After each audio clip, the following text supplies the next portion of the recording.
Jadi menariknya hal penyembuhan penyakit kusta ini terjadi setelah pengajaran Yesus di bukit. Jadi ya, digambarkan pada ayat Matius bab 8 ayat 1 itu, Yesus tuh lagi udah turun bukit, orang-orang berbondong ngikutin dia. Baru pada saat itu di ayat keduanya, penderita kusta itu datang menemui Yesus gitu. Hal ini menunjukkan bahwa orang tersebut tidak mau mengganggu pengajaran atau khotbah Yesus di bukit. Bayangkan kalau misalkan si penderita kusta ini datang ke dalam pengajaran Yesus. Gimana nggak bubar? Oh ini, wah ini najis.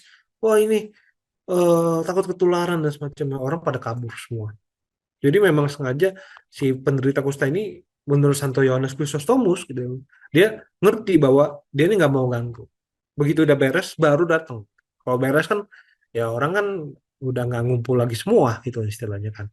Dan kalau kita lihat lebih dalam lagi, maka datanglah seorang yang sakit kusta padanya lalu sujud menyembah dia dan berkata, Tuhan, jika Tuhan mau, Tuhan dapat mentahirkan aku. Nah, kata Tuhan yang dipakai di sini adalah Kyrios.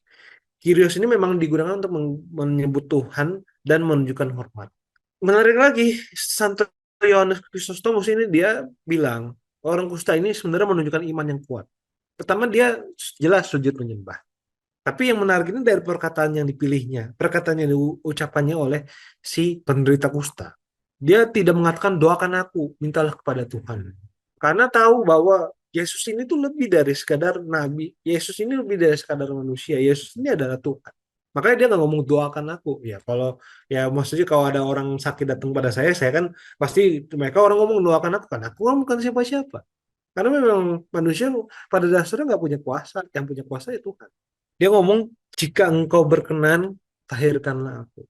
Pada akhirnya semuanya apa? Semuanya itu kembali kepada putusannya Tuhan. Bukan keinginannya saya, bukan apa yang baik menurut saya, tapi apa yang baik menurut Tuhan. Sama ya gitu ya. Dalam kehidupan juga kadang saya tuh berharap orang yang saya kasih ini sembuh. Tapi pada akhirnya ketika Tuhan mengatakan bahwa orang yang saya kasih itu harus meninggal, ya kalau misalkan memang itu yang terbaik, ya sudah, terima kasih. Tuhan yang memberi, Tuhan yang mengambil. Terpujilah Tuhan. Berat, ya. Sedih, sedih. Ya. Apakah masih kangen? Ya kadang masih kangen. Apakah orang Kristen, orang Katolik tidak boleh sedih? Boleh aja. Kita kan manusia. Apakah kita mau terpuruk gitu aja? Apakah kita mau sedih terus, marah terus? Itu kan hanya ada di kita ya, untuk kita renungkan.